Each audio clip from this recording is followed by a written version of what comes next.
Bro, lu nungguin Konosuba season 3 nggak? Kalau gue sih nungguin banget ya. Soalnya, you know lah, itu anime sangat memorable bagi gue. Gue nontonnya waktu kecil, umur gue waktu itu masih sekitar 15 tahun kalau nggak salah. 15 tahun masih bocil nggak sih menurut kalian? Mengingat gue sekarang udah mau 21. Jadi, ya nggak sih? Ya udahlah, nganggap kayak gitu. Jadi di sini ada yang ingin gue bahas, yaitu adalah tentang preview atau review gue tentang ini anime berjudul Sentoin Hakenshimas. Bagi yang nggak tahu, Sentoin Hakenshimas itu adalah sebuah light novel yang pengarangnya sama dengan pengarang Konosuba.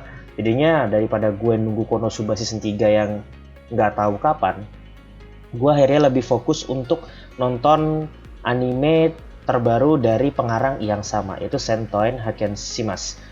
Untuk sedikit informasi, anime ini tuh dibuat oleh studio JC Staff. Ya, mungkin studio yang akhir-akhir ini sedang hangat-hangatnya dibahas ya, karena ramai banget mengadaptasi banyak sekali judul. Ini studio emang paling gak capek kayaknya. Dari semua studio seperti A1, seperti Dogakobo, atau seperti Project Number 9 yang setiap musim ada aja karya-karyanya. Ini adalah satu studio terrajin yang pernah gue lihat gitu. Dan oke lah ya, untuk kualitas visualnya lagi-lagi JC Staff banget ya. Gue segini mau mengatakan dari sisi kualitas visual dulu sebelum gue masuk ke alur, pembawaan cerita, dan lain-lain. Gue mulai dari kualitas visualnya dulu. Bagi gue, kualitas visualnya JC Staff banget. Gue sudah menonton hampir 500 judul anime buatan JC Staff. Weh bang, lu beneran tuh bang 500 judul? Yoi, gue berani jamin yang gua tonton anime buatan JC Staff itu 500 judul lebih, mengingat mereka punya ribuan judul anime yang rilis sejak tahun 1980-an gitu. Dan sekarang gua menikmati salah satu karya terbaru mereka berjudul Sentoin Hakenshimas. Tapi dari 2007 menurut gua, dari mereka merilis Kimiki Sporoach. Nah, susah kan? Lu nonton gak Kimiki Sporoach? Nonton gak? Gak nonton anime jadul, lu pada gak nonton, tapi kualitasnya masih bagus banget. Anime lama bukan berarti jadul banget ya. Anime buatan JC Staff menurut gue itu konsisten dari dulu sampai sekarang. Jadi gue ketika melihat sebuah anime, gue tahu studionya pasti JC Staff. Sama seperti teman-teman yang suka studio Kyoto Animation. Kelihatan, ini pasti buatan Kyoto Animation. Dari matanya, dari pembawaan side karakter, dan lain-lain. Ini Ufotable, Epic Boss. Nah, yang kayak gitu. Sekarang itu, setiap studio tuh punya ciri khas masing-masing yang mudah dikenali. Kalau sampai nggak dikenali, itu berarti studio bener-bener kebanyakan staff. Bukan bagus, kebanyakan staff gitu kan. Contoh A1. A1 tuh saking kebanyakan staff, mereka bikin lagi Cloverbox. Ada lagi namanya Cloverbox, ada lagi namanya Troika, ya kan? A1 Pictures itu kan kaya banget ya. Kekuatan finansialnya kuat gitu sebagai sebuah studio anime. Akhirnya saking banyaknya staff, menurut gue saking banyaknya staff, mereka bikin lagi Cloverworks, bikin lagi Troika gitu supaya punya ciri khas gitu. Tapi sini JC Staff, gue nggak bilang staffnya dikit atau animatornya dikit, tapi menurut gue yang paling penting dari anime ini adalah satu, visualnya yang terjaga rapi. Jadi gue beratakan visualnya itu bagus. Bang, tapi One Punch Man di handle JC Staff ancur-ancuran. Sonotori des. Menurut gue ini bukan salah dari JC Staff, ini lebih salah dari pendanaan ya. Menurut gue selama gue nonton Tuaru, Kagaku no Railgun, Accelerator, itu oke. Tapi kenapa yang dari sisi indeks yang season 3 ini nggak bagus, dan itu juga bentrok juga dengan One Punch Man season 2. Mungkin menurut gue sini adalah dana, dan juga yang paling penting itu satu, jadwal. Jadi gue mengatakan ini studio tidak jelek sih. Nggak jelek sama sekali, karena gue adalah salah satu pecinta anime yang dibuat anime-animenya oleh studio JC Staff. Gue berentaruan animenya itu bagus karena apa? Konsistensi kualitas visualnya yang bener-bener luar biasa. Tapi di sini gue nggak ngebahas JC Staff, yang ingin gue bahas adalah Sentoin Hakenshimas. Seperti yang sudah gue bahas sebelumnya. Lagi-lagi gue di sini diberikan kualitas yang konsisten dari awal sampai akhir. Bagaimana gue bilang konsisten? Gue ini matanya sakti bro. Ya, gue ini matanya sakti. Jadi kalau misalnya ada glitch atau misalnya yang burik-burik kan kalian tuh hobi banget ya kan. Ini mukanya kayak gini, ini mukanya kayak gini, ini mukanya kayak gini. Satu episode karakter sama mukanya beda-beda. Kadang matanya kegedean lah, kadang matanya sengklek lah, kadang matanya cuma satu dan lain-lain gitu kan. Kan berarti nggak konsisten gitu. Tapi gue di sini nggak ngeliatin ada file seperti itu, ada file animation seperti itu. Karena apa? Di banyak sekali anime di luar buatan JC Staff, gue akan sebut studio apa, itu gue sering banget liatin fail. Tapi gue anggap oke, that's nice. Karena animator juga manusia, nggak mungkin persis sama di menit pertama dan menit kedua, biarpun karakternya sama. Tapi di sini kentara banget.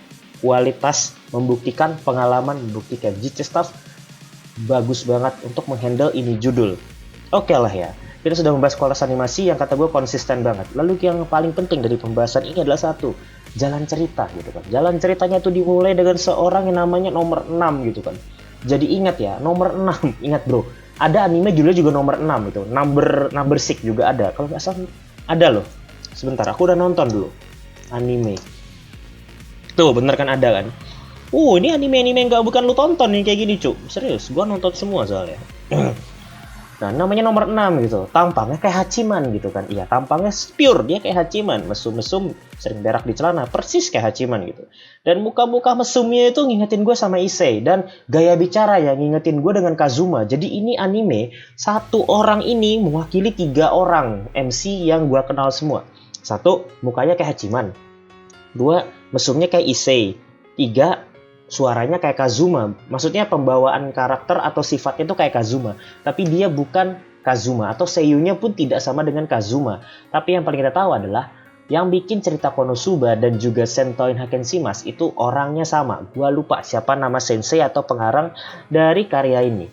Jadi di sini gua kasih tahu penekanan yang paling penting dari anime ini, alur ceritanya, sehancur-hancurnya alur cerita nih anime, lu bakal tetap enjoy. Kenapa? Karena MC-nya ini buat lo suka gitu. Kadang ada anime yang ceritanya tuh nggak bagus, nggak jelas, kayak peler gitu kan, dan lu tuh hanya bisa plonga-plongo, apa ini ceritanya. Tapi tokoh utama atau tokoh-tokohnya itu mendukung agar kau tetap menonton gitu. Salah satunya nih anime. Kalau misalnya anime ini jalur ceritanya, jalan ceritanya ancur-ancuran, gue tetap bilang nih anime bagus. Kenapa? Si nomor 6 ini atau si MC-nya ini tuh bener-bener membuat gue happy setiap lihat itu muka gitu kan. Kayak muka gue sendiri gitu, tapi sorry banget, muka gue, penampilan gue dan lain-lain itu anos banget gitu ya, jadi nggak level lah sama nomor 6 ini. Oke, alur cerita simple, jadi mereka itu datang, dikirim, dikirim ke dunia entah berantah juga, gue nggak baca novelnya, ke dunia entah berantah. Ternyata itu dunianya tuh fantasi, settingnya tuh fantasi, padahal mereka datang dari dunia yang menurut gue science fiction. Mereka datang ke dunia fantasi, lalu mereka masuk sebuah kerajaan, lalu entahlah mereka di kerajaan tuh ngapain, ya lu feeling aja. Tapi menurut gue isinya cuma lawak dan lawak lagi. Ekspektasi gue yang terbesar di anime ini bukan jalan cerita yang bagus ataupun sebuah plot twist yang buat gue wow banget, tapi adalah bagaimana karakternya itu bisa memberikan kita satu hal, ketenangan dan kegembiraan. Kalau nggak ada loh, nggak rame. Menurut gue seperti itu ya. Kalau kita dalam sebuah circle kita 10 orang, satu si tukang dongeng nggak ada, itu circle nggak rame.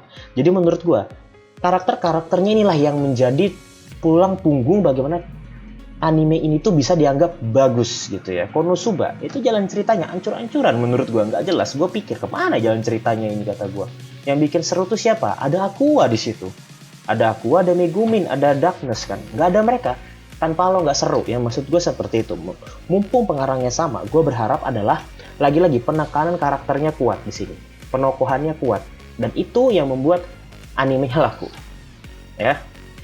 Zero tuh terkenal anime jalan ceritanya oke lah, bagus lah, NTR bos, tapi yang paling terkenal ya Zero tuh. Kenapa? Jualan dia sukses, dia penekanan tokohnya bagus. Gue berharap yang seperti itu di anime Sentoin Hakkenshimas.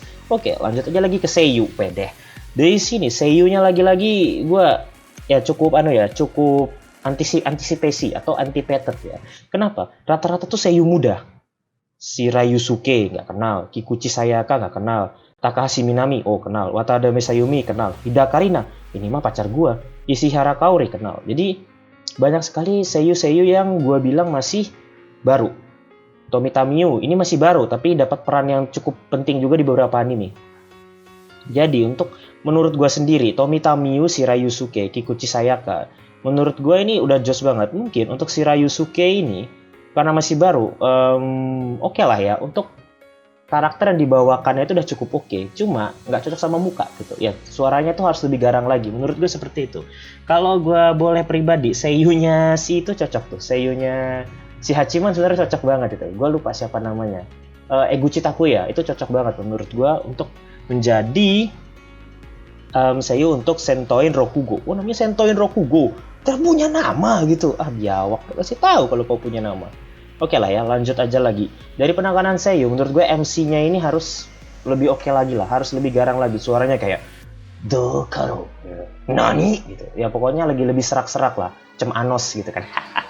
Pokoknya kalau udah nyebutin Anos itu kayak ngomongin diri sendiri lah gue lah ya. Lagi harus dibahas ya. Karena masih episode 1 gue nggak bisa ngomong banyak. Mungkin nanti di episode 2 gue bisa ngomong lagi. Untuk teman-teman yang nggak tahu, setiap minggu gue bakal bahas nih anime juga. Bagi lo pada yang mungkin ikuti anime musim ini dan pengen gue bahas setiap reviewnya setiap minggu, bisa lo komentar di bawah. Itu menjadi masukan juga buat gue dan menambah konten gue di channel ini. Jadi itu sekian dari gue. Thanks for watching. I'm CRY and see you next time.